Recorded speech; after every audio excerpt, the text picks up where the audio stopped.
Muy buenos días tengan todas y todos ustedes. Bienvenidos a este curso, este diplomado en Derecho Probatorio. Mi nombre es Juan Abelardo Hernández y yo estaré con ustedes las siguientes 2 horas para hablar de la evaluación probatoria, los problemas que implica la prueba, hablaremos sobre razonamiento probatorio, justificación de la prueba y, en fin, una serie de temas que introducirán prácticamente a las formas en que habría que valorar y considerar la prueba, sobre todo en materia electoral. Voy a ir elaborando mi exposición y en la medida que ustedes consideren que es oportuno hacer alguna intervención, por favor levante la mano o simplemente si ven que no estoy respondiendo, porque a lo mejor estoy en la pantalla viendo la presentación, por favor interrúmpanme abriendo el micrófono. Les suplico me perdonen ustedes un poco el ruido que hay de fondo. Estoy en un café, en un hospital, porque nada grave, traje a mi señora que le hicieron un estudio y un poco cumpliendo el deber. Estoy aquí acompañándola, pero me vine aquí a un café a impartir la sesión. Así que si no tienen ustedes mayor inconveniente, pues comenzaré con una breve introducción a lo que es la materia probatoria. Hay que señalar principalmente que probar es algo que es esencial en todo proceso, porque tiene por objeto dejar claro que los hechos que se pretenden probar tienen una mecánica real y efectivamente estos hechos ocurrieron de cierta forma con cierta legitimidad. Y esto es lo esencial. Veremos más adelante, y vamos a ir viendo con más calma, que lo que dice Pietro Santis Melendo, que lo esencial en materia probatoria ni siquiera son los hechos, sino la narrativa que existe sobre los hechos. Esta narrativa, precisamente lo que busca es dar un sesgo de cómo ocurrieron los eventos. Pero la narrativa no es el hecho mismo. La narrativa es una forma de exponer cómo están aconteciendo los hechos. Uno puede decir, bueno, pues es que con la narrativa uno está diciendo cómo ocurrieron las cosas. Y aquí hay que hacer una distinción importante. Una cosa es cómo ocurrió un choque, por ejemplo, de automóviles. Se puede hacer un peritaje de dónde están los golpes. Se puede hacer una narrativa de testigos. E incluso les voy a decir una cosa, a mí me fastidia mucho, pero hay veces en que uno está en el automóvil y se hacen unos embotellamientos terribles porque la gente que choca no mueve sus vehículos, porque quiere que los agentes de seguros lleguen y vean exactamente dónde se quedaron los vehículos, ¿no? Y dónde fueron los impactos. Porque parecería que si uno no lo ve tal cual, no puede dictaminar exactamente cómo ocurrieron los hechos. Pero incluso una revisión de los agentes de seguro cuando están viendo los automóviles, saben dónde se impactaron, pero desconocen las razones y las causas y las circunstancias en las que se dio el impacto. Esto viene muchas veces con narrativas. Y allí está prácticamente la esencia de por qué unos automóviles pueden colisionar, ¿no? Si la persona iba distraída hablando por teléfono celular, si de pronto ocurrió alguien que pasó corriendo y ya no estaba. O sea, todos estos factores circunstanciales y en el contexto que precisamente son los que establecen un ambiente contingente de un evento, son los que precisamente pueden servir como factor determinante de cómo ocurrieron ciertos hechos. A mí me gusta mucho poner el ejemplo de las boletas que están dentro de una urna y no están dobladas. La ley no considera que no se cuenten los votos de las boletas de una urna que no estén dobladas, ¿no? Podría ser muy sospechoso, podría ser objeto de suspicacias, pensar que tal vez alguien sembró esas boletas en las urnas. Puede haber razones, puede haber razones, puede haber razones lícitas, razones ilícitas. Pero el hecho de tener boletas no dobladas en una urna no quiere decir que haya habido un fraude. O no necesariamente quiere decir que así sean las cosas. Puede ser muy sospechoso, puede ser muy cuestionable, pero eso no quiere decir que así hayan ocurrido los eventos. Y esto es lo que quiero irles mostrando. En materia probatoria, suponemos muchas cosas. A la gente le encanta suponer muchas cosas. La gente hace conjeturas. Y es que nuestra mente no es lógica. Esto también hay que decirlo. Nuestra mente no funciona con una lógica analítica. No funciona como una computadora a la que se le meten datos y resuelve cosas. Nuestra mente opera en un primer momento a partir de hacer conjeturas o hipótesis.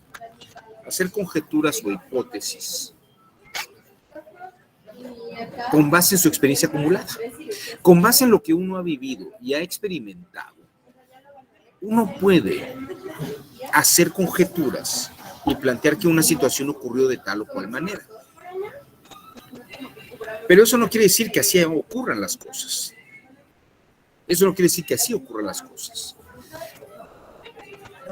Hans Reichenbach, que era un gran científico de principios de los años 20, de los años 30, decía que nuestra mente primero resuelve problemas y hace conjeturas de una manera informal.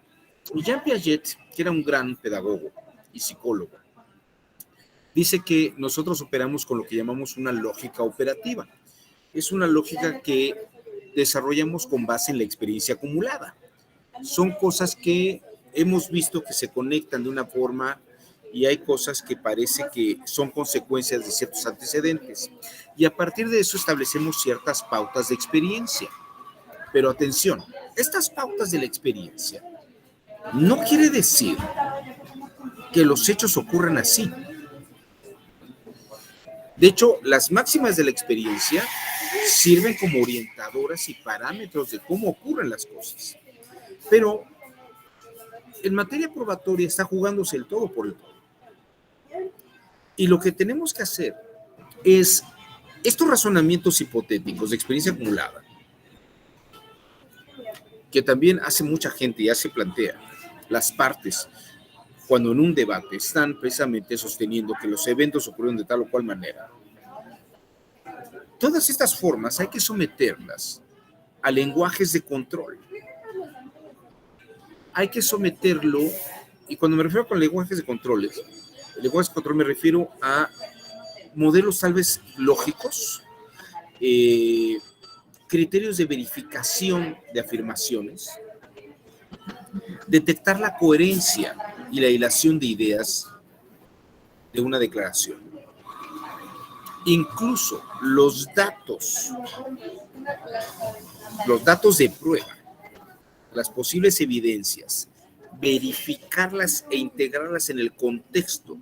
Y nuevamente repito, en estas condiciones contingentes. Cuando me refiero a contingente me refiero a todo el ambiente que envuelve una situación, para verificar que efectivamente los datos de prueba son creíbles o son sólidos.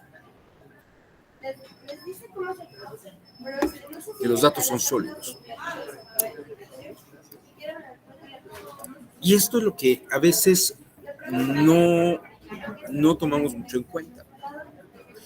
Consideramos que nuestros criterios no son suficientes.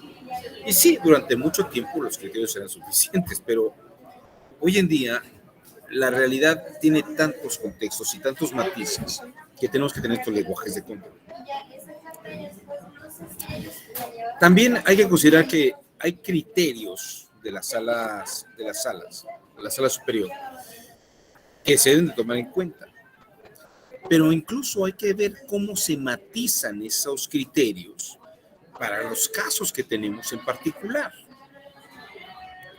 Estos matices son los que tenemos que verificar.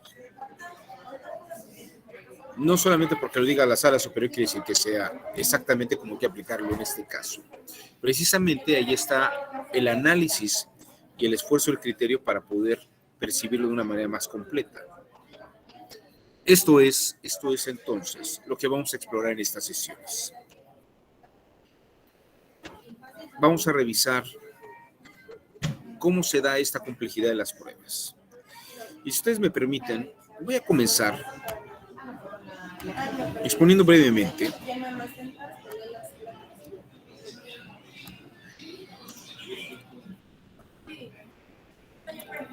las siguientes ideas.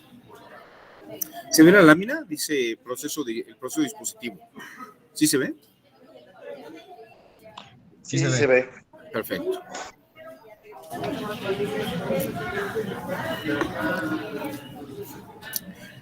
El proceso dispositivo opera solo a instancia de los litigantes. Estoy aquí con Joan Pico Junoy, que establece precisamente en dónde se da el proceso probatorio. El proceso probatorio forma parte de una actividad jurisdiccional en la que se busca resolver un asunto en el proceso, un asunto específico del proceso. Diríamos que es el objeto. Y ese objeto de precisión es lo que va a resolver en un sentido o en otro el proceso, pero es precisamente lo que hay que resolver. Ahora bien, ¿cuántas formas de proceso existen? ¿Y de qué manera podemos verificar y considerar pruebas? Aquí quiero mencionarles que tenemos dos tradiciones esencialmente de trabajo dialéctico. Esto incluso para que vean ustedes el contexto en el que estamos platicando. Presentar una prueba tiene variables esenciales dependiendo del tipo de proceso. Independientemente que les pongamos nombres contemporáneos, que ustedes van a identificar fácilmente qué tipo de proceso es, les quiero aclarar este asunto. Los procesos jurisdiccionales tienen metodologías de dialéctica y de debate distintos dependiendo del sistema y el modelo. Y les digo que hay dos esencialmente que se han utilizado. Uno, que es el modelo tópico aristotélico, es el de Aristóteles. Ese modelo se utilizó durante muchos siglos, e incluso algunos lo equiparan al sistema, en materia penal, al sistema inquisitorial. Y hay otro modelo tópico dialéctico que también se utiliza en proceso judicial, que es el modelo de Platón. Ahorita voy a explicar estos dos modelos y van a ver ustedes de qué estamos hablando. Y dependiendo del tipo de modelo,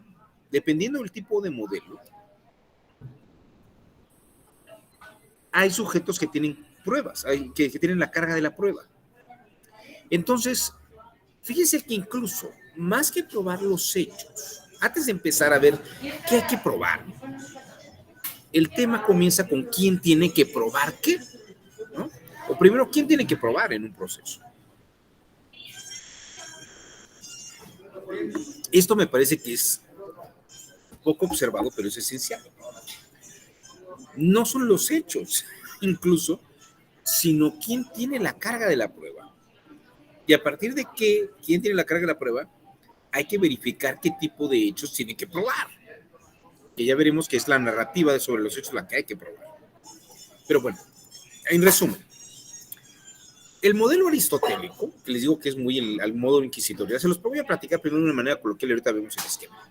En un modelo aristotélico, que es el que a la Inquisición le encanta y la Edad Media lo utilizó durante mucho tiempo, para muchas cosas, es el modelo en el que se hace una denuncia ante una autoridad, ¿no? Y ahorita lo van a ver por qué se llama el proceso inquisitorial. Les voy a poner un ejemplo muy de la Inquisición para que vean cómo funcionaba. En el proceso inquisitorial, por ejemplo, el acusador o el que denunciaba decía, por ejemplo, Marco Antonio Morales, ¿no?, es un adorador del demonio y no va a misa, ¿no? Y entonces el inquisidor iba con Marco Antonio Morales y le decía, a ver, Marco Antonio, aquí unas personas te han acusado de hereje, ¿no? ¿Tú qué tienes que contestar? Fíjense, este es el sistema inquisitorial y esto es Aristóteles puro, ¿eh? Es el sistema aristotélico.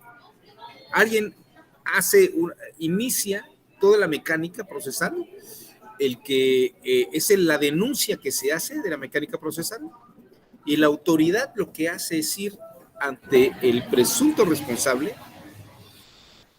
y revirarle la carga de la prueba a él, más bien cargarle la carga de la prueba a él, ¿no? Lo están acusando de esto. A ver, defiéndase, porque si no, asumimos que lo que el otro está diciendo es verdad. ¿Sí lo ven? Esto es el modelo típico aristotélico. Se los voy a mostrar en una forma esquemática. Van a ver ustedes.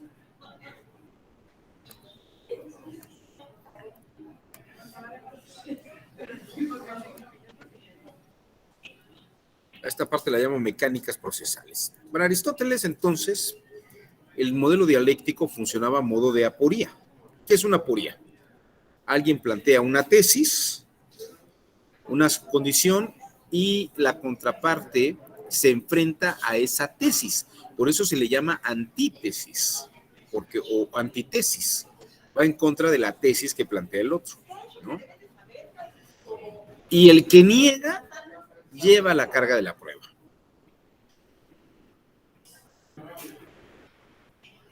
Aquí comienza el proceso. Dice, yo no soy el que está diciendo eso. Digo, yo no soy el que dicen que hace eso por esta razón, por esta razón y por esta razón. 3 razones.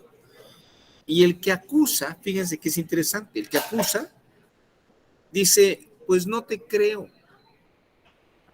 o no estoy contigo, ¿no? Ahora, piensen ustedes que el que acusa, el que inicia la denuncia, coadyuva y trabaja con el juez o con la jueza. O sea, la tesis la hace propia el operador jurisdiccional en el proceso aristotélico. Y entonces, por eso decían que el sistema inquisitorial, el Ministerio Público, ayudaba al juez, porque el que hacía la investigación era el juez con la ayuda del Ministerio Público, de la Procuraduría General de la República. Entonces decían que eran un sistema verdaderamente de la Inquisición. Agarraban al sujeto y le decían, usted se le acusa de tal cosa. Y entonces el de la antítesis tenía que decir, no, miren, no es cierto, por esto y por esto. Y la otra parte, el que acusaba, y el juez puede decir, pues no te creo, porque, y simplemente le bastaba con responder a las objeciones que ponía el que estaba defendiéndose. Y entonces ya lo cerraba, ¿no? Si las objeciones que ponía de la antítesis no le eran suficientes al juez, pues se acabó el asunto y vamos. Pero fíjense que la carga de la prueba la lleva el que niega la afirmación. La carga de la prueba la lleva el que niega la afirmación. Entonces, pues es un sistema muy miserable. ¿Por qué era muy bueno? Porque les voy a decir por qué era muy bueno. Y, por ejemplo, los teólogos, Tomás de Aquino, por ejemplo, todo el estudio de la teología es muy interesante. La teología utiliza este sistema. Por ejemplo, la tesis era, vamos a probar que Dios existe. Y entonces Tomás de Aquino partía con una antítesis, por ejemplo, para enseñar teología, y decía, voy a tomar la contra, voy a decir que Dios no existe. Y pongo objeciones, ¿no? Y luego la respuesta, la opinión era, pues no creo por qué Dios no existe, por estas 3 razones por las que Dios no existe, y voy a dar una opinión y voy a responder a las objeciones.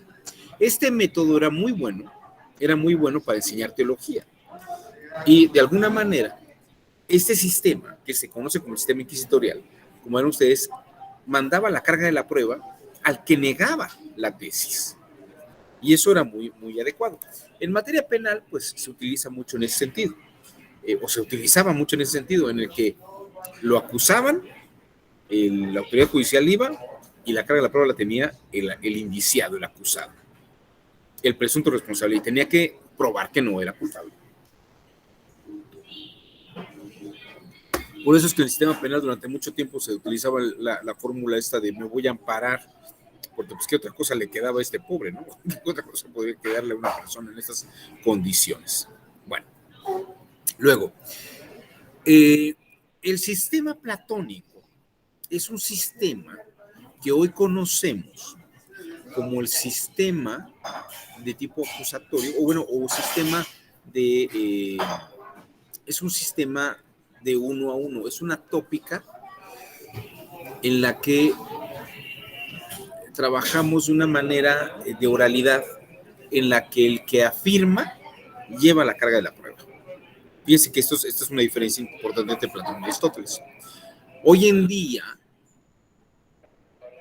creo que en materia civil todavía sigue la carga de la prueba para el que niega. No, para el que afirma. ¿No? Sí, sí es verdad, Pablo, que en materia civil todavía sigue la carga de la prueba para el que niega. No te escucho.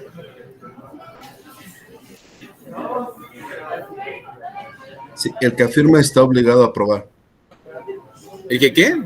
El que afirma. El que afirma está obligado a probar. Exacto. Así es. Esto es un sistema platónico. Esto es un sistema como el de Platón. Platón decía, si tú vas a afirmar algo, pruébalo. Y este sistema, como verán ustedes, se utiliza ahora en materia procesal y ha tenido una extensión muy importante. E incluso nuestro mismo sistema penal y en materia de derecho laboral también ya está empezando a tener esas matices, ¿no? La reforma en materia laboral parece que efectivamente la carga de la prueba solamente la tenía el patrón, ¿no? Pero hay algunos matices actualmente en las reformas procesales y se está inclinando más a esta línea de quién es el que tiene la carga de la prueba. Bueno, déjenme mostrarles esto. Este es el sistema de Platón.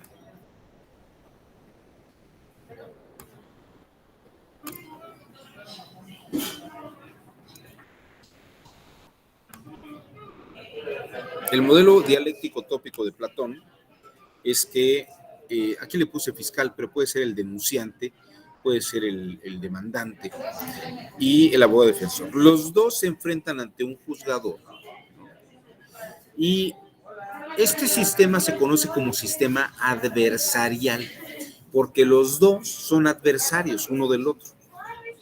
Y el juzgador determina qué construcción de lo que dice la defensa o de lo que dice el denunciante o el demandante tiene más solidez, se sustenta de una manera más sólida, ¿no?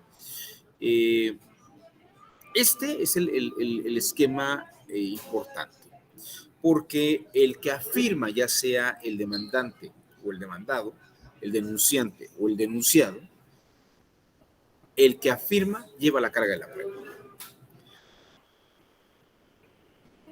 Repito, este modelo es un modelo que se utiliza hoy en día con mayor fuerza y tiene que ver también con los derechos humanos y esta idea de darle condiciones de igualdad en el proceso. En el sistema aristotélico era un sistema educativo muy interesante, pero ya llevarlo a materia procesal pues era muy rígido, era muy duro, ¿no? Y como verán, hoy en día esta condición de búsqueda de igualdades procesales nos ha llevado a rescatar el modelo platónico. Ahora, déjenme decirles que este modelo platónico, en realidad, judicialmente hablando, apareció en el siglo XVIII, ¿no? O sea, tiene menos de 200 años operando. Aunque Platón vivió en el siglo IV antes de nuestra era, el modelo jurídico con este esquema platónico es algo que aparece hasta el siglo XVIII, hasta el 1700, y aparece en Inglaterra precisamente. Tiene que ver con la aparición de los derechos de los piratas, en el que pues obviamente a un pirata pues no se le daba un derecho de réplica, ¿no? Simplemente era ahí ni siquiera el sistema inquisitorial, porque no le daban la oportunidad de decir que no fuera él, pero le permitieron a partir del siglo XVIII, dar razones y defenderse de alguna manera, esperando que el que estaba denunciándolo presentara pruebas adecuadas. Bueno, esto es un poco de historia sobre esta parte de quién lleva la carga de la prueba. Hay que decir tal vez otra cosa que es importante. El que lleva la carga de la prueba, y esto también tiene que ver con una teoría muy nueva, también, como diría como dice el magistrado Leonel Castillo, a veces el que prueba no es el que tiene que probar en el sistema, sino el que puede probar en el sistema. Y pues les voy a poner este ejemplo que creo que será muy ilustrativo. Espero que no les haya pasado a ustedes, pero le pasó a mi suegra. Ella llega al cajero automático, pide un dinero, creo que lo más que pueden sacar son 9,000 pesos en un cajero de Banorte. La máquina hace un ruido extraordinario, abre la puertecilla por donde va a salir el dinero, y están allí los fajos de billete, pero están atorados. Y ella con mucha minuciosidad, tratando de no romper ningún billete, trata de sacarlos. Pero después de un tiempo, más de un minuto, no lo logra, porque están atorados los billetes. Se cierra la ventanilla y la máquina reporta que le ha dado 9,000 pesos. Entonces mi suegra va a Banorte, habla a Banorte y le dice, oiga, no me dieron los 9,000 pesos. Y entonces la gente de Banorte dice, a ver, pruébelo. En cualquier proceso ella lleva la carga de la prueba, porque ella está afirmando que no le dieron el dinero, ¿no? Dice, oiga, pero pues es que yo no puedo probar eso. Pero bueno, si quiere usted, yo no puedo abrir la máquina y hacer el conteo del dinero que había dentro de la máquina, ver cuánto había antes de que yo llegara, cuánto había después de que yo me fui. Además, usted tiene las cámaras, ¿no? En ese caso, y esto es lo que se llama la teoría dinámica de la prueba, la teoría dinámica de la prueba lo que lleva es precisamente a revirar la carga de la prueba, no a quien tiene, sino quien puede probarlo, ¿no? Que en este caso sería el banco. En materia electoral, ustedes van a encontrar un par de casos muy interesantes en el que una persona está precisamente en una campaña, se dice que no puede ocupar el cargo por ese partido porque está afiliado a otro partido. Y esta persona dice, no, pero yo no estoy afiliado a ese partido. Y dicen, a ver, pruébelo. Dice, tengo que probar que no estoy afiliado a un partido. O sea, ¿quién tiene la carga de la prueba aquí? En todo caso, que el partido que sostiene o quien sostiene que yo pertenezco al otro partido, pues que vaya a ese partido y que pruebe que sí estoy afiliado a ese partido. O que el partido mismo diga que si estoy afiliado a ese partido, que muestre en qué momento me afilié, mi credencial de elector, mi firma de afiliación del partido. O sea, la carga de la prueba entonces está en manos del partido, no en mis manos. Entonces ven ustedes que lo primero en materia procesal es ver quién tiene que probar. Antes de entrar al parámetro de la carga de valoración de la prueba, lo primero que tenemos que ver es quién tiene que probar. Porque el proceso judicial en ese sentido es un juego dialéctico. Es un juego. Y me refiero a juego en un sentido de que hay una dinámica sistémica, lúdica. No en el sentido de entretenimiento, sino en el sentido de operación de movimiento. En cuanto que hay momentos y sujetos que pueden y deben probar algo. Antes de entrar a qué y cómo. Esto es como esencial. Entonces, como verán, no hay un estándar en todo proceso. O sea, depende del sistema procesal. Hay que ver quién y cómo tiene la carga. Y gracias a la teoría dinámica de la prueba, que no es una teoría vieja, es una teoría que tendrá menos de 30 años. En realidad a mí me parece que es una teoría sensacional. Es una teoría maravillosa, porque precisamente lo que está mostrando es que lo que buscamos es que sea un juego, una sistematización lúdica de posibles, de que sí es posible o no es posible mostrar algo, ¿no? Y quién tendría que hacerlo.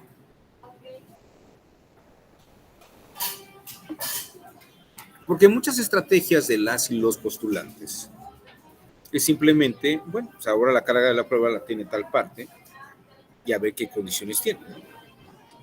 Entonces, es un juego de condiciones y de oportunidades más que entrar a la valoración de la prueba. Pero ya que vimos esto, no sé si hasta aquí hay alguna duda, me parece que es una cosa muy sistemática, pero sí quería marcarla. Es importante ver quién juega qué. Es como un juego de ajedrez, es un juego de inteligencia en el que hay que ver quién lleva la mano, quién lleva la oportunidad. Y a veces por una teoría dinámica se puede revertir la oportunidad. La oportunidad y quién tendría que probar qué. Ya una vez que hicimos esto, vamos a dar un paso más. Vamos a adentrarnos ahora en cómo tenemos que considerar una valoración o cómo se valora algo. Y yo creo que aquí hay que aclarar algunas cosas. Aquí, incluso al principio, y creo que a mí me gustaría mucho abordar este tema.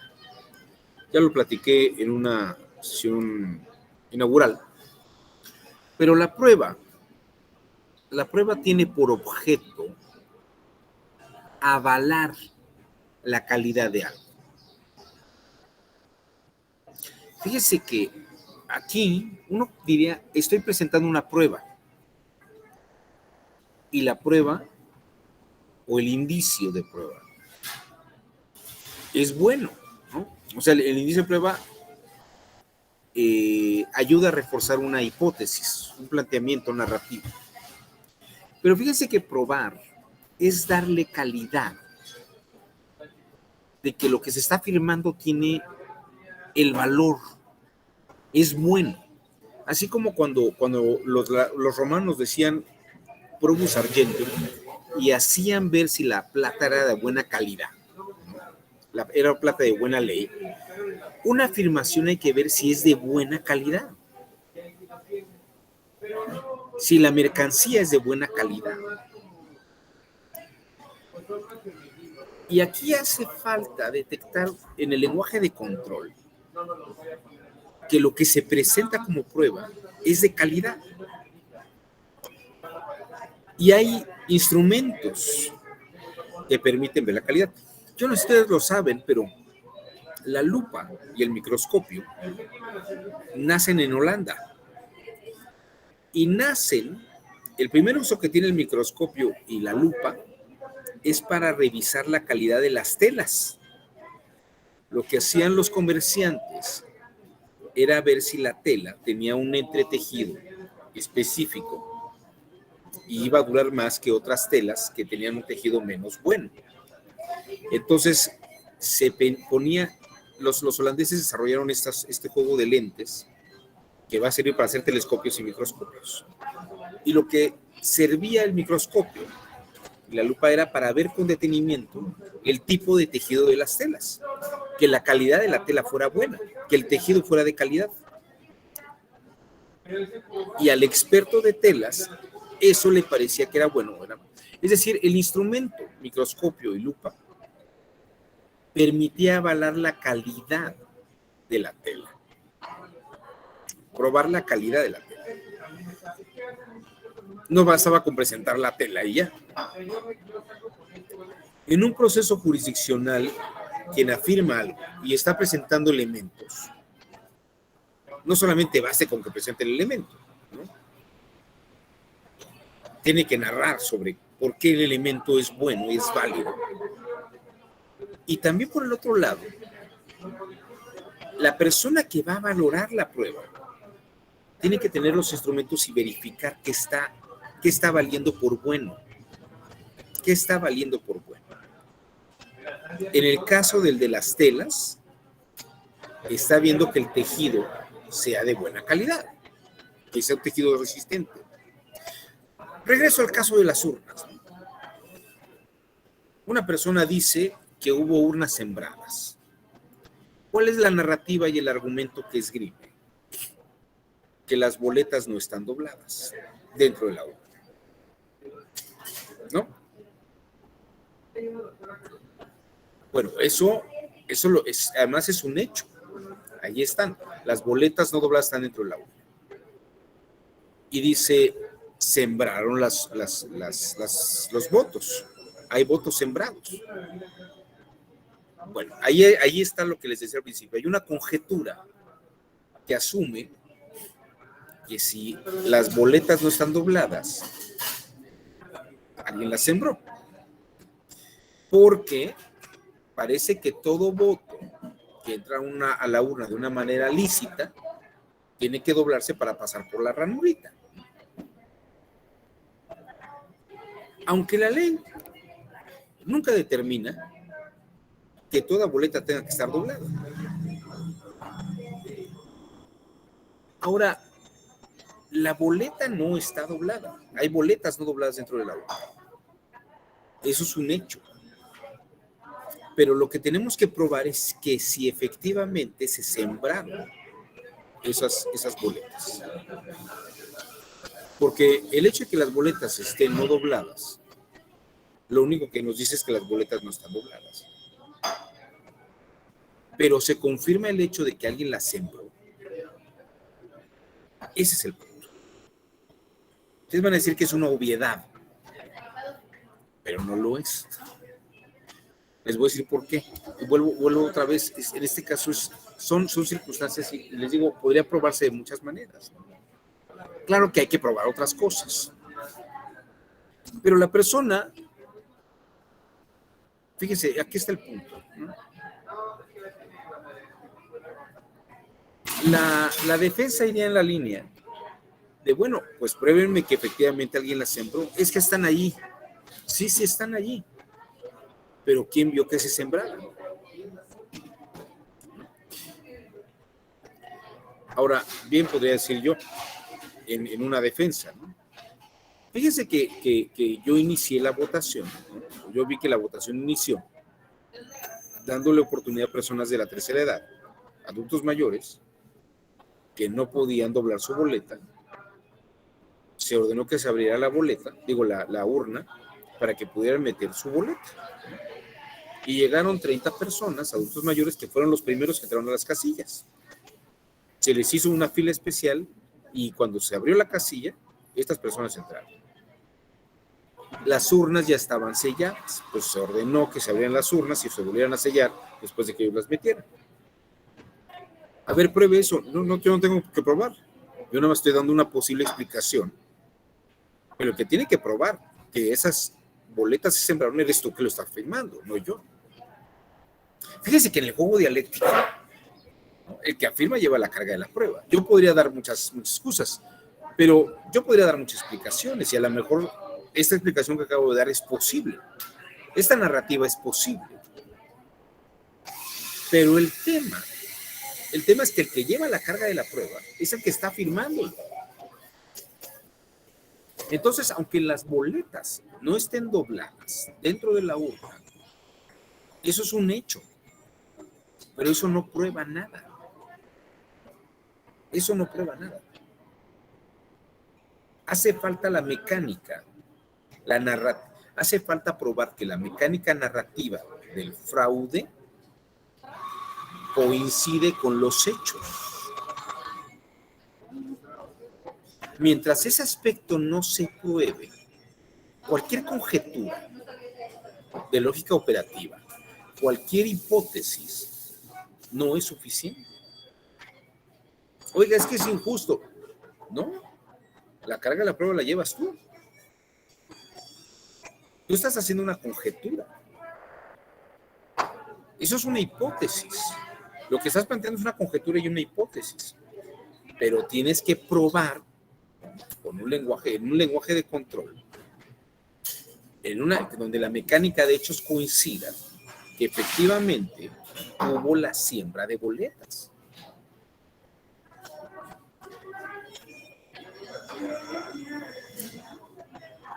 No toda conjetura es válida. No toda conjetura es válida. Hay conjeturas que no son suficientes. Voy a ponerles un ejemplo. Me voy a otro ejemplo que yo no sé si ya me lo habrán escuchado. Pero bueno, vamos a pensar que tengo un muerto. Tengo una persona que murió por una bala. Que por cierto, ya fui a ver Muerte en el Nilo, en el Nilo con mi hija, donde una persona muere por una bala. Pero buena película. Bueno, a final de cuentas, pues, se los recomiendo por si quieren ir al cine. Es una película que vale la pena. Aquí el punto es el siguiente. Tengo una persona que ha muerto por una bala. Tengo identificado por el tipo de bala, por el casquillo, de dónde salió esa bala. Tengo reconocida el arma. Incluso tengo el arma. El arma se dejó en el lugar de los hechos y efectivamente se confirma que de esa arma salió la bala que mató al sujeto.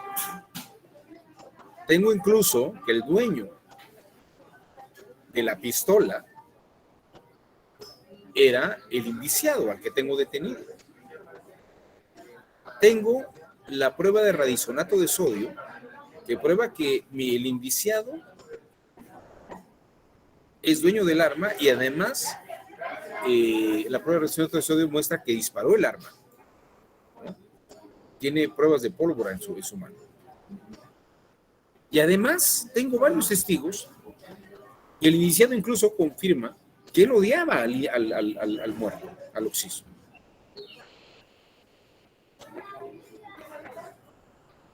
Tenemos todos los elementos circunstanciales y contextuales como para decir que el sujeto lo mató.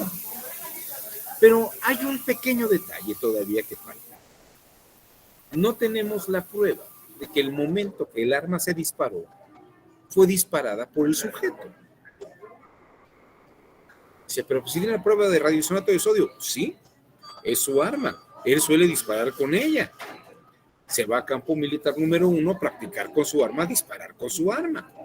Es lógico que salga positivo en la prueba de radioisonato de sodio. ¿Es lógico que él odiaba al sujeto? Pues sí. ¿Que tenía ganas de matarlo? Sí, quería matarlo. Pero no lo mató. O hay que probar que efectivamente... Fíjense que hace 15 años, yo no sé si sigue ocurriendo en algunos lugares, pero hace 15 años, todo esto que les estoy platicando, pruebas circunstanciales, juzgadores penales me decían, pues ya con eso lo mandas a prisión, no hay otra posibilidad.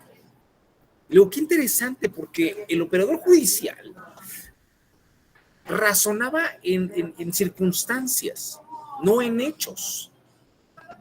Que hoy un sistema acusatorio, como el que tenemos, o un sistema adversarial, fíjense, esto es un avance importante en materia procesal y de valoración de prueba. En un sistema adversarial no basta con las circunstancias. Y sin embargo, hay juezas y jueces, más jueces que juezas, porque esto lo he visto más con jueces que jueces, que se toman la libertad de, por todo el contexto circunstancial, considerar que así es, porque además se limitan a su criterio jurisdiccional, pero no hay una verificación argumentativa racional que lo avale. Esto es muy importante. La argumentación jurídica o la argumentación jurisdiccional precisamente va con la idea de que se sustente la hipótesis de todo operador jurisdiccional.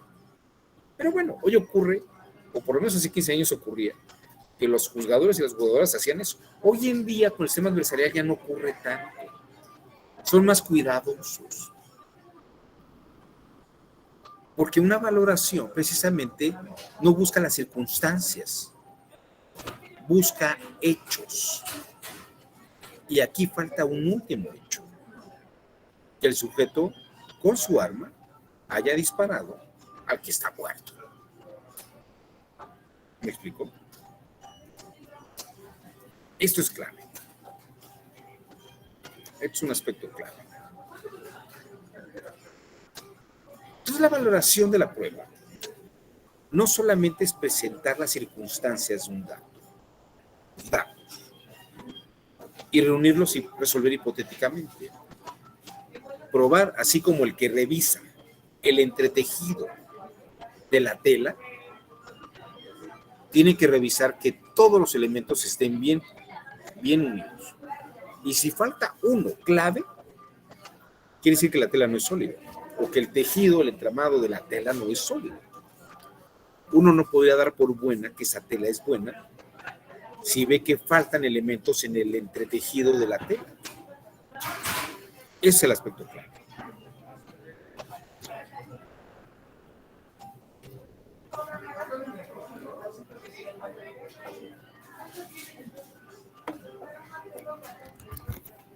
¿Comentarios o preguntas hasta este punto? ¿No? Entonces, como verán ustedes, el tema de la valoración de la prueba es todavía más minucioso.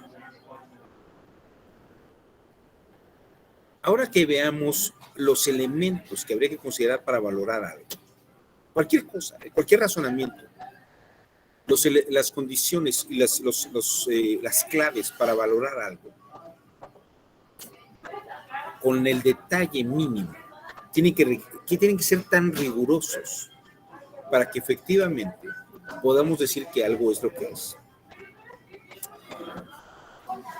Creo que esto lo mencioné también en la sesión, en la plática inaugural. Hay que hacer preguntas concisas, claras.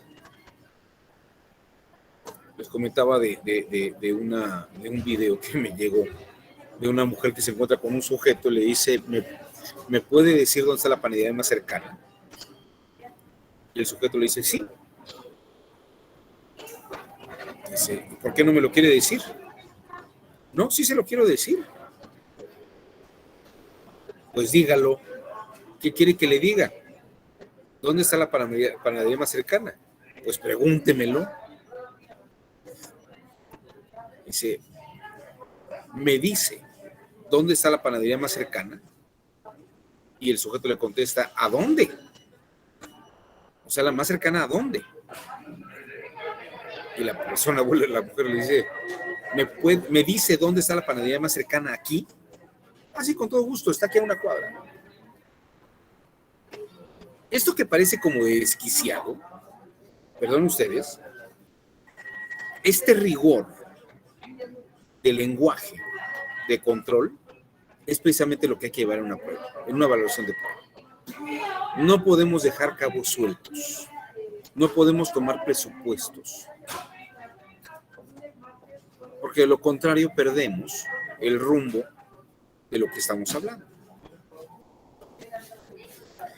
Si no, entramos en un campo de conjeturas en el que nos parece que algunas cosas son posibles y otras no. Buscando mis tiempos.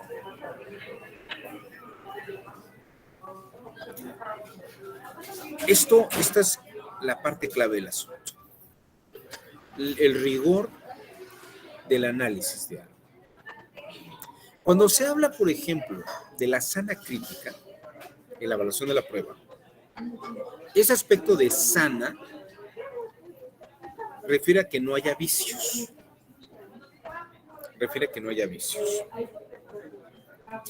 Que no haya una patología o algo que ensucie. Y la idea de crítico se refiere a que haya un orden juicioso, como dicen los colombianos, que haya juiciosidad, que uno sea juicioso. Y por juicioso nos referimos a un elemento racional preciso. Creo que el día de hoy o el día de ayer, Descartes cumplió más de 500 años de muerto. Y René Descartes sostenía lo siguiente. René Descartes decía lo siguiente. No debes de creer algo que no eres capaz de explicar racionalmente. No debes de creer algo que no seas capaz de explicar racionalmente. Es el padre del racionalismo, pues sí. Y en materia probatoria me parece que esto es muy importante. Que lo que se debe de creer, o más bien lo que se debe considerar, deba ser explicado racionalmente. Esto es lo que se llama pensamiento crítico. Los liberales norteamericanos, los padres fundadores, Benjamin Franklin, Thomas Jefferson, George Washington, Alexander Hamilton, todos ellos eran considerados padres del pensamiento crítico. Aparte de ser grandes políticos y ser gente muy, muy común, más común que extraordinaria, formaban parte de lo que se llamó la Sociedad Filosófica Norteamericana. Miren, esto es muy interesante. Y en la Sociedad Filosófica Norteamericana, lo que hacían era fomentar el pensamiento crítico. Muy en la línea de un Descartes. Si vas a afirmar algo, sosténlo de manera racional. Y la contraparte, si va a afirmar algo o va a atacar algo, que lo haga de manera racional. Y fíjense, pensamiento crítico es buscar otra posibilidad. El pensamiento crítico nace con Descartes, pero también piensen ustedes en Copérnico. Copérnico era un sujeto que veía cómo estaba el cielo, cómo se movía el cielo, y le habían dicho y explicaban los astrólogos, los astrónomos, que la Tierra era el centro del universo y el Sol, la Luna y todos los demás planetas giraban alrededor de ella.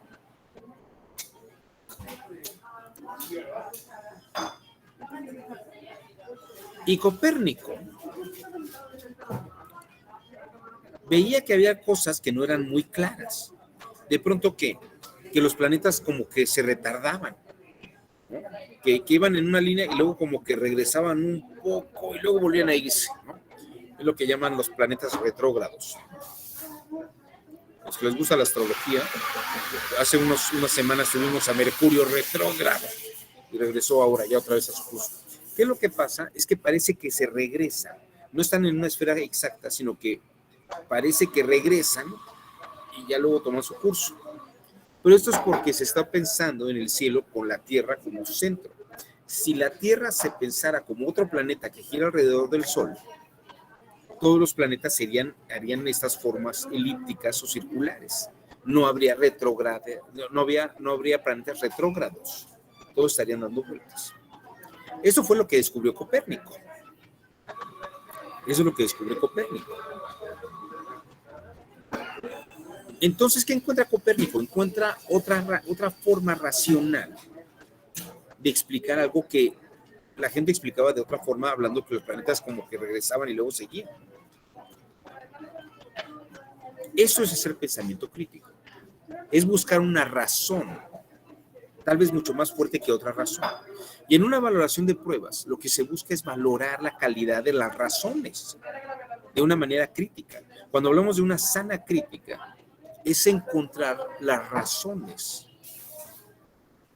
las mejores razones para justificar un hecho o una narrativa de un hecho.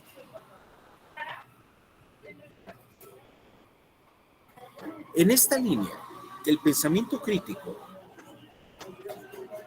busca pensar otras formas.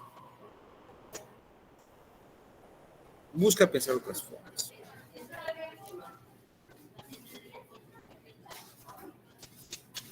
La evaluación de la prueba, incluso les voy a decir, ha entrado en una polémica muy grande. Hoy en día hay una escuela que se llama la Escuela de Girona, donde hay un profesor que se llama Jordi Neva, buen conocido,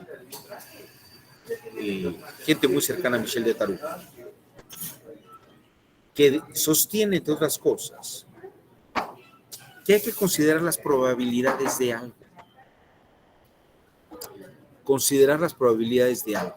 ¿Qué tan probable es que algo ocurra o que algo no ocurra?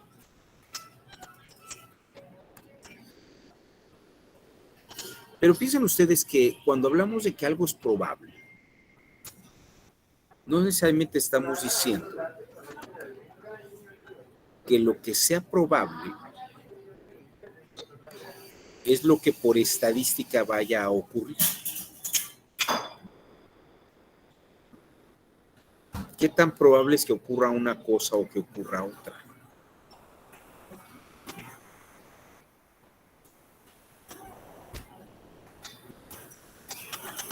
Se lo voy a poner en esos términos.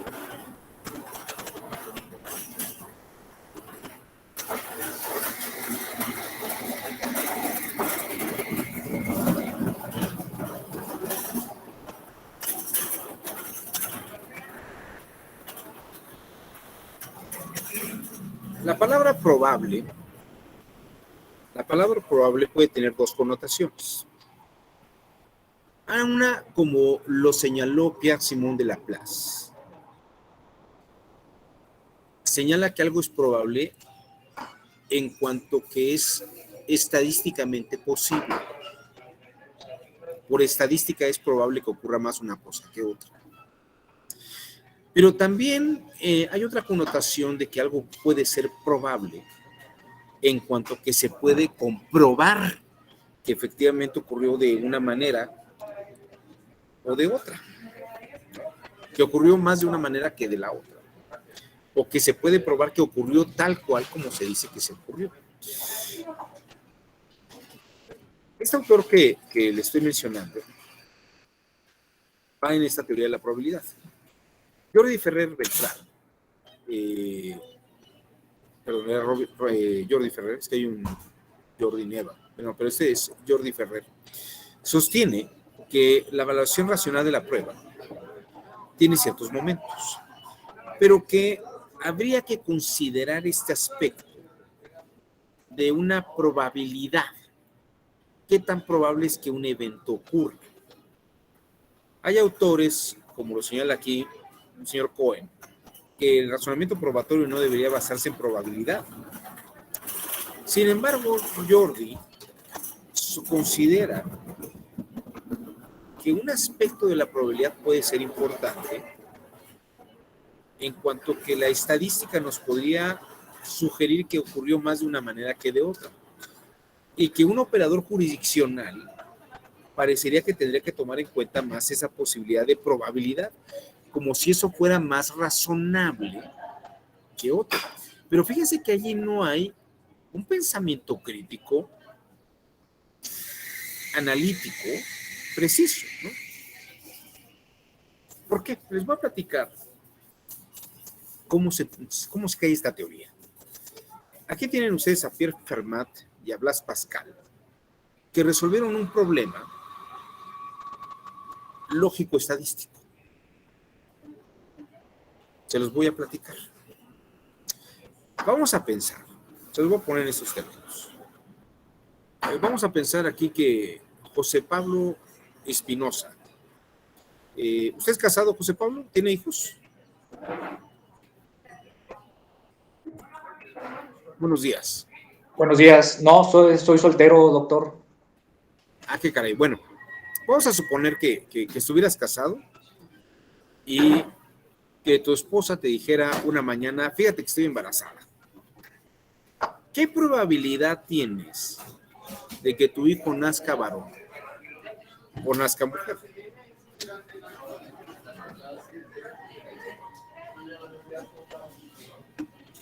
Todavía no lo sabes. Te acabo de decir que está embarazada. Todavía no está en exámenes, todavía es muy pronto para saber el sexo. ¿Qué probabilidades tienes de que sea hombre o mujer? De acuerdo a la estadística, se podrá suponer que 50-50, Así es. pero en realidad eso depende de diversos factores. Bien, ¿cuáles dirían que son los factores? Si te reúnes, ¿cuál es la probabilidad de que se reúnan todos los factores para que sea hombre? ¿Y cuáles son las posibilidades para que se den todos los factores para que sea mujer? Pues no soy experto en genética, pero podría decir que el antecedente familiar, si hubo casos de, por ejemplo, que en alguna de mi familia hayan sido más mujeres que hombres, no sé, yo creo que por ahí yo creo que iría la cuestión. Ok, José Pablo, fíjate que es muy interesante lo que estás diciendo, pero te voy a mostrar cómo lo resolvieron Pascal y Fermat. Vamos a pensar a partir de ti en adelante, ¿de acuerdo? No pensemos hacia atrás. Vamos a pensar de ti hacia adelante y luego regresamos a la parte de atrás, ¿de acuerdo? De momento me dirías que concédeme de pronto que tengas 50 y 50, que tienes un primer hijo, tienes un hijo varón, ¿cierto? Vamos a pensar que al año te vuelve a decir tu esposo una mañana y te dice, ay, José Pablito, vas a volver a ser papá. Y entonces, ¿qué probabilidad tienes que nazca varón tu hijo? Ya tuviste un hijo. ¿Qué probabilidad tienes de que ahora nazca hombre o nazca mujer? No, pues ese es un caso muy subjetivo, como puede pasar, como no. Bueno, van a ser un bebé. Uh-huh. ¿Qué dirías que va a pasar? Pues hay probabilidad, pero yo me voy otra vez en 50-50. Ok, vamos a dejar eso allí un minuto. Ahorita regresamos a los hijos y luego regresamos al pasado de tu familia. Fíjate que el caso de Fermat y de Pascal era el siguiente. Vamos a pensar que tú y yo, José Pablo, estamos jugando a ver quién gana 3 volados de 5. ¿De acuerdo? A ver quién gana 3 volados de 5. El primer volado lo ganas tú. El segundo volado lo ganas tú.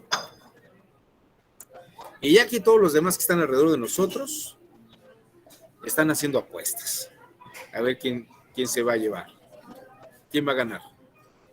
Y en ese momento te llama tu esposa y te dice, José Pablo, vas a volver a ser papá. Vente al hospital corriendo. Entonces me dices, oye Juan, ¿podemos parar el juego? Porque van a ser mi hijo y no puedo seguir echando volados ahorita. Digo, anda, ve, ya luego vemos, ¿no? Y entonces los apostadores alrededor de nosotros, pues ya le metieron la lana, ¿no? ¿Cómo repartirías el dinero? ¿Le devuelves a cada uno lo suyo? ¿O les dices, no, hay más probabilidad de que gane José Pablo que Juan? Entonces, ¿qué les toca primero que a mí? Pues yo creo que en base a los resultados hay una probabilidad más alta de que sí, De que ganes sí tú. pase. Sí. Ok. Fíjate, bien, vamos a regresar al caso de tu esposa. Ya vas por el tercer hijo. Ya llevas 3 hijos. ¿De acuerdo? Y al año tu esposa te dice que vas a volver a ser papá. Ya llevas 3 niños. ¿Qué probabilidad tienes de que nazca el niño tu hijo? Pues es probabilidad alta. Porque has tenido 3 hijos. Ok, Pues sí, por el antes. Ok, vamos a dejar eso allí. Vamos ahora a las monedas. ¿De acuerdo? Tú ya ganaste 2 tiradas de 3. El hecho de que tú hayas ganado, cuando tú tiraste la primera moneda, ¿qué probabilidad tenías de ganar? 50 y 50, ¿no? En el volado. Así es. En la segunda tirada, ¿qué probabilidad tenías de ganar ese volado? Pues yo creo que también 50-50. O sea, fíjate, en cada volado, tu probabilidad es de 50-50. Pero si piensas en todo el juego, parece que tu probabilidad cambia, ¿no? Uh-huh. Pero cada vez que tú tiras una moneda, o cada vez que tu esposa se embaraza, tu probabilidad es de 50 y 50. Ajá. Si vamos a tirar otro volado, ¿Tu probabilidad es de 50-50 o aumenta porque ya tuviste ganado un volado? Pues yo siento que se mantiene 50-50. Así es, porque cada tiro es independiente. Cada embarazo que tiene tu esposa es independiente de los anteriores, ¿cierto? Así es. Hacemos Correcto. estadística, José Pablo, porque lo pensamos a pasado. Tú puedes hacer estadística de pasado, de qué fue lo que salió más y qué salió menos. Pero hacia el futuro, tu probabilidad en cada tiro nuevo es de 50-50. El hecho de que tú hayas ganado 2 de 3 volados, ¿quiere decir que el siguiente volado lo vas a ganar tú? Como lo puedo ganar, lo puedo perder. Ok. Ahora, ya llevas 2 ganados, ya ganaste el juego, tienes más probabilidades, o yo tengo el 50% de ganarte el juego todavía.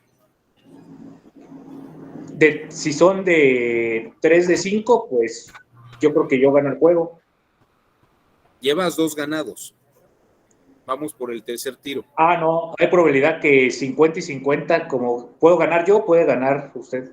O ganar yo. Fíjate, quiere decir que aunque hayas ganado 2 juegos, yo todavía tengo el 50% de probabilidad de ganar el juego. Así es. Porque los siguientes 3 tiros podría yo salir. O sea, el hecho de que tú hayas ganado 2 no es un indicador que yo vaya a ganar, que yo no gane 2 o 3 seguidos. ¿O sí? Claro. El hecho de que No. tú hayas tenido 3 varones no es un indicador de que vayas a tener otro hijo. La estadística es a pasado, no a futuro, ¿cierto? Así es. Ahora, podrías revisar toda tu historia familiar. Y toda tu historia familiar podría indicarnos que has tenido más, en tu familia hay más varones que mujeres. Pero eso quiere decir que con un nuevo embarazo va a salir hombre. O sea, tú piensas hacia el futuro por una estadística. Ahí está, el punto es ese. Entonces, fíjense que esto es muy interesante. Que en una situación jurídica, estadísticamente, haya salido más resultados jurisdiccionales en un sentido que en el otro, quiere decir que es más probable que el asunto que se tiene que resolver probabilísticamente. O sea, tendrías que tomar la probabilidad para decir, no, pues si ya 3 asuntos como estos se resolvieron antes, el siguiente asunto se va a resolver igual. No. Pues claro que no. Eso, mis estimadas amigas y amigos, muchas gracias por tu participación, José Pablo, porque lo que estoy mostrando es que lo que sostienen los teóricos de la probabilidad estadística no es un indicador. Y esto lo han dicho mentes muy brillantes, por ejemplo, la de Friedrich von Hayek, que es uno de los grandes economistas, que dice, tú no puedes tener a la mano todas las variables de una situación para garantizar que lo siguiente que va a ocurrir va a ser estadísticamente constante de lo que viene ocurriendo en el pasado. Fíjense ustedes lo que dice Hayek. Why is that the only possible mechanism? Because we don't possess the knowledge. The knowledge of facts is likely to disperse. One can make use of knowledge possessed by millions of individual people, which they can only use if they are fed signals about the general situation. You can't reverse it. You can't possibly concentrate this knowledge. O sea, no puedes tener el conocimiento de todos. Hannah Arendt es una de las mentes más brillantes del siglo XX, una mujer filósofa y politóloga. Dice que el porvenir a través de una sola persona tal vez se puede predecir. Si yo estuviera hablando de mí y voy a decir que mañana me voy a casar, ¿no? Pues eso depende de mí. Y yo puedo decir mañana me voy a casar y mañana me caso. Pero cuando la situación depende no exclusivamente de ti, sino de montones de circunstancias, como tú lo has dicho, de muchos entornos que se encuentran alrededor de una situación, pues ahí quedan muchas cosas que no quedan claras. Esto es lo que dice Hannah Arendt sobre esto mismo. Ne connaissons pas l'avenir. Tout le monde agit en vue de l'avenir et personne ne sait ce qu'il fait parce que l'avenir se fait.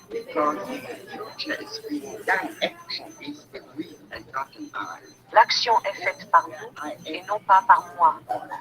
If I were the only one, could I foretell Ce n'est que lorsque j'agis seule, si j'étais la seule, que je pourrais prédire ce qui va se passer à la suite de mes actes. Il semble donc que ce qui s'est vraiment passé soit entièrement du domaine de la contingence, et de fait, la contingence est l'un des plus grands facteurs de l'histoire. Nobody knows what is going to happen. Personne ne sait ce qui va arriver simplement parce qu'il y a tant de choses qui dépendent d'une énorme quantité de facteurs variables, Other words, c'est-à-dire du hasard. on the other hand, if you look back, Par contre, si l'on regarde l'histoire, rétrospectivement, on peut dire que l'histoire est logique. continue. You can tell a story that makes sense. How is that? Comment cela a-t-il été possible? C'est le véritable problème de toute philosophie de l'histoire. Comment est-il possible qu'après coup, il semble toujours que les choses n'auraient pas pu se passer autrement? Otherwise, all the variables have disappeared and reality is of such an overwhelming La réalité a un impact si puissant that we can que nous ne pouvons pas prendre la peine d'envisager une variété infinie de possibilités. infinite variety of perhaps possibilities.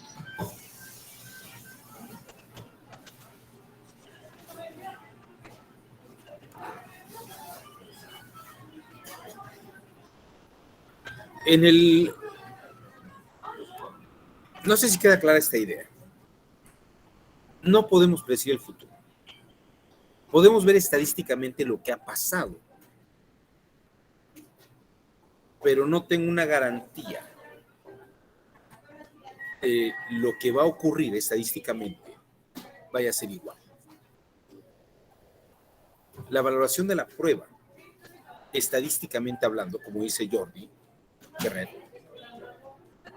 es muy aventurada. O sea, no porque estadísticamente haya venido ocurriendo el pasado así, va a ocurrir el futuro. Porque además, las circunstancias no son unívocas. Cada caso, y esto lo vamos a ver, cada caso tiene su propia circunstancia. Cada caso tiene su propio contexto. Cada caso tiene sus propios personajes y su contingencia. La contingencia es que lo que ocurre en una plaza no necesariamente ocurre en otra. Lo que ocurre en Tampico no necesariamente va a ocurrir en Sonora. Los hechos pueden ser parecidos. Pueden tener una misma apariencia, pero hay que revisar la calidad y el entramado de todo esto. Y la idea de la estadística que funciona en una línea jurisdiccional es una mera hipótesis y una ficción. Las cosas que estadísticamente han venido ocurriendo no quiere decir que vayan a ocurrir. Y esto es muy grave. Y aquí abro una puerta. Porque hay una polémica interesante sobre la reforma que trae el Poder Judicial de la Federación. Se está utilizando hoy en día como una hipótesis de trabajo la hipótesis de un profesor colombiano, López Medina, sobre crear líneas de resolución jurisdiccional. Es decir, ver estadísticamente cómo los asuntos se han resuelto en líneas estadísticas y hacer como diagramas de flujo. De tal manera que cuando el asunto llegue,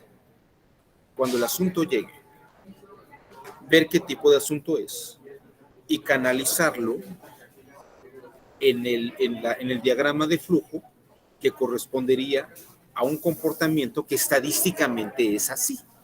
Como si los asuntos jurídicos tuvieran una naturaleza, ¿no?, específica que se repitiera a través de nosotros, ¿no? O sea, nosotros somos instrumentos de comportamientos jurídicos que ocurren en sí mismos. No somos nosotros, ¿no? Y entonces parecería que hay que resolverlo por estadística, donde los aspectos probatorios también se pueden resolver por estadística. Pero después de esa explicación que acabo de dar, creo que queda claro que algo que estadísticamente ha venido ocurriendo no garantiza que el asunto que llevemos aquí y ahora sea de esa manera. Hubo en el siglo XVII una escuela, y todavía sigue ocurriendo en algunos grupos, una escuela que se llamó la escuela del probabilismo o probabiliorismo. El probabiliorismo o probabilismo. Es una escuela jesuita que durante el siglo XVII tomó una fuerza importante.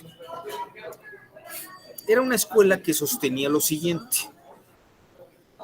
si de 5 opiniones que sostuvieran que un asunto debía dirigirse, resolverse de una manera, 4 decían de una manera, y había una quinta que decía que no era esa la forma correcta, sino otra,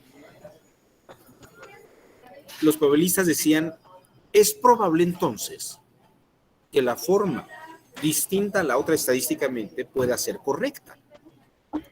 Es probable. Entonces hay que analizarla. Hay que analizarla. ¿Qué quiere decir? Que una resolución para estos señores no se tenía que dar estadísticamente porque la mayoría dijera que sí. Si alguien, un experta o un experto decía que esa fórmula no era correcta, podía estudiarse a fondo antes de votar a favor de la resolución. Hoy en los tribunales, Sala Superior se vota por mayoría, pero antes de votar por mayoría se escucha a todos. Y aunque uno estuviera en contra, no basta con hacer un voto particular. Se le tenía que dar la opción, y hoy en día se le da la opción a esa persona para hacer valer su punto y mostrar que tal vez los otros 4 se han equivocado. Eso es lo que hace el probabiliorismo.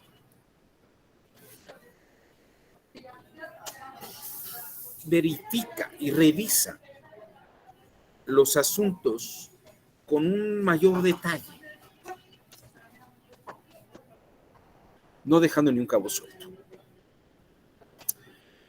Esta idea del probabilismo y del probabiliorismo nos lleva a que no basta, y con eso me refiero a un pensamiento crítico de la prueba, regreso a este punto,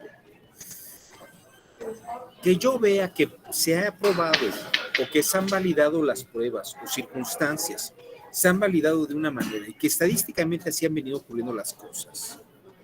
No quiere decir que tenga que establecer eso como un parámetro. De hecho, un criterio de la sala superior o una resolución de las salas regionales deben considerarse como criterios, que esos son criterios, no son órdenes. El criterio precisamente señala este asunto parecido a este se resolvió de esta manera y tal vez hay que resolverlo de esta manera. Pero eso no quiere decir que a partir de ese criterio, estadísticamente todos los demás se tienen que resolver así por estadística, sino en todo caso confirmar que el criterio, con razonamiento crítico, vale para este criterio. O bien no vale, por alguna razón. Pero eso es hacer razonamiento crítico. Cuando hablamos de una sana crítica, nos referimos a eso, a no seguir algo dogmáticamente, sino analizarlo, revisarlo, que efectivamente es así como deba de aterrizarse en el caso particular. La valoración de la prueba tiene que seguir estos criterios, estas formas críticas. No simplemente basarse en el hecho de que ahí está, por conjetura si ocurre, por estadística sí se debería llevar. Que es una cosa que es un vicio que tenemos históricamente. Es un vicio que hay que romper. Ahora, Lo que suele ocurrir es que, como hemos vivido en un sistema social de mucho autoritarismo, y de hecho creo que estamos viviendo también en parte de eso, estamos esperando que la autoridad nos diga cómo hay que resolverlo, y así hay que seguirlo ciegamente. Lo que más se cotiza en nuestro mundo contemporáneo es una razón crítica. Es cierto que los criterios son obligatorios. Cuando al caso se consideran que son aplicables. Pero si hay atenuantes, circunstancias, contextos, contingencias en las que el caso tiene sospechas de aplicarse de manera análoga, es donde el pensamiento crítico podría revirar y decir sí en los casos que tengan todas esas circunstancias, pero en este tal vez no. Y es lo que vamos a revisar. Incluso veremos algunos criterios, algunas pautas que utiliza la Corte Interamericana de Derechos Humanos, porque también las formas de valoración de pruebas dependen de qué estemos buscando. Me voy a adelantar una cosa, pero ya lo veremos más adelante. Lo veremos en un par de días. La Corte Interamericana no busca culpables. La Corte Interamericana busca la confirmación de las violaciones. Esto es muy interesante, porque pensemos que hay una responsabilidad del Estado. Una cosa es que determina la responsabilidad del Estado, porque efectivamente se llevó a cabo la violación de un derecho. Y otra cosa es encontrar al culpable. Y dentro de un Estado, en un aparato burocrático puede haber muchos culpables. Incluso el mismo sistema podría considerarse culpable de la estructura que tiene. Pero aquí está el punto del asunto. En el caso de la Corte Interamericana, lo que se hace es confirmar que ocurrió el daño y hacer la resolución de tal modo que no vuelva a ocurrir ese daño y que se repare el daño. Y se hace responsable el Estado. Ya si el Estado busca un culpable interno, eso es otro problema. En otros sistemas se busca el culpable para que repare el daño. Pero en el caso de la búsqueda de la prueba, ya no se busca probar que alguien fue el culpable, sino que efectivamente ocurrió el daño. Eso es otra cosa que hay que probar, pero eso es otra lógica de la valoración de la prueba. Entonces, fíjense, a modo de corolario, 1. En la elaboración de la prueba hay que ver quién debe de probar, quién lleva la carga de la prueba. En segundo lugar, si lo que se va a valorar se debe racionalizar con criterio estadístico o conjeturas, o bien se hará un razonamiento crítico. Y tercero, hay que ver qué aspectos debemos de valorar. ¿Qué es lo que estamos buscando valorar? 3 cosas esenciales.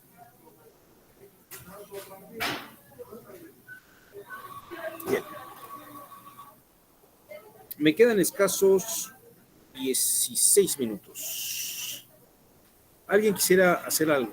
Ya no les di un receso ahora, pero no sé si alguien quiere hacer algún comentario, alguna observación hasta este punto. ¿No? Sí. Marco Antonio, usted levantó la mano, le escuchamos. Bueno, buenos días a todos. Otra vez. Doctor, yo me quedé con una duda respecto a el tema de probabilidades. Sí. En el tema de lanzar las monedas. Yo me pregunto si no se trata de 2 supuestos distintos. Uno, en el supuesto en el que el compañero José Pablo iría ganando 2-0, y yo creo que sus probabilidades de ganar el juego son mayores a las de usted, y una probabilidad distinta a cuál es el resultado del siguiente lanzamiento de moneda. ¿Tienes dudas por eso? ¿Por qué? Porque ganó 2, ¿crees que es más probable que gane el siguiente? Que gane el juego entero. No que gane la siguiente tirada, sino que gane el juego entero. Y, por ejemplo, para que sea más claro, en un juego en el que se plantee en un lanzamiento, en un máximo de lanzamientos de 99, el que va a ganar es el primero que llegue a 50. Si, por ejemplo, usted lleva 49 y él lleva 15 y restan por lanzar 35 veces la moneda, yo pensaría, creo, lo digo desde la ignorancia, que él tendría mayores posibilidades de ganar el juego, es decir, de llegar a 50, y creo que es un punto distinto de cuál va a ser el resultado del siguiente lanzamiento de la moneda. Es decir, el siguiente lanzamiento de la moneda sí puede ser 50-50, pero en los 35 lanzamientos que restan, creo que él tiene 35 posibilidades de ganar, porque está a uno de llegar a 50. Entonces, Marco Antonio, ayer en el segundo 49, a 49 segundos de que acabara el Super Bowl, los Rams se llevaban la ventaja, ¿no? Pero sí, eran los bengalíes los otros, que creo que sí, ¿no? Metían un touchdown, pueden ganar el partido. Fíjate que durante el 99.99% durante el 9.99 de tiempo transcurrido, los Rams habían ganado el partido. Pero estábamos a 43 segundos de acabar el partido. La probabilidad de que ganaran los Rams era mayor en esos 43 segundos.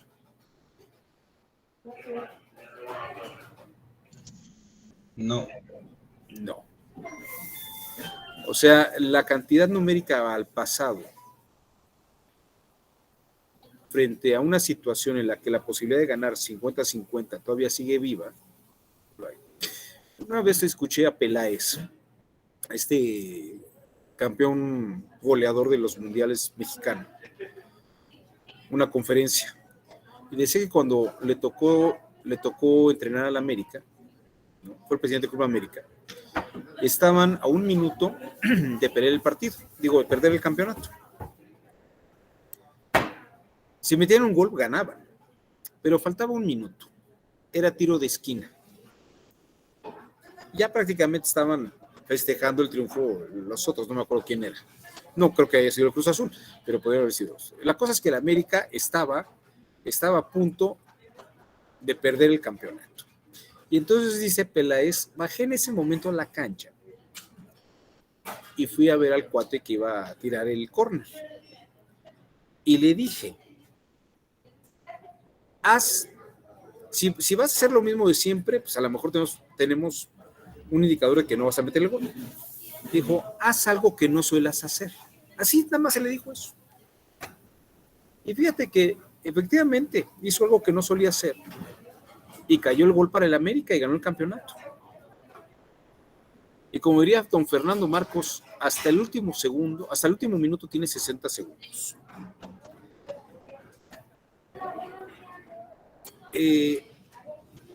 Obviamente es una situación de un juego distinto porque pues, estaba un gol de diferencia, o sea, había una posibilidad de 50-50.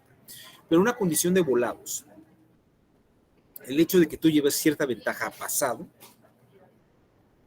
si la probabilidad de lo siguiente está en 50-50, sigue hacia futuro la probabilidad de 50-50. No por más de cosas que ya no ocurrieron en el pasado, quiere decir que va a ocurrir así en el futuro. Generamos, dice Hannah Arendt, esa ilusión porque vemos un orden hacia el pasado. Pero si esto fuera así, piensa cuántas veces nos hemos equivocado por estadística a futuro. Vamos a dejarlo aquí. Si quieres, piénsenlo ustedes y lo platicamos el día de mañana. Les agradezco su generoso tiempo y espero que sea una extraordinaria semana para todas y para todos. Nos vemos.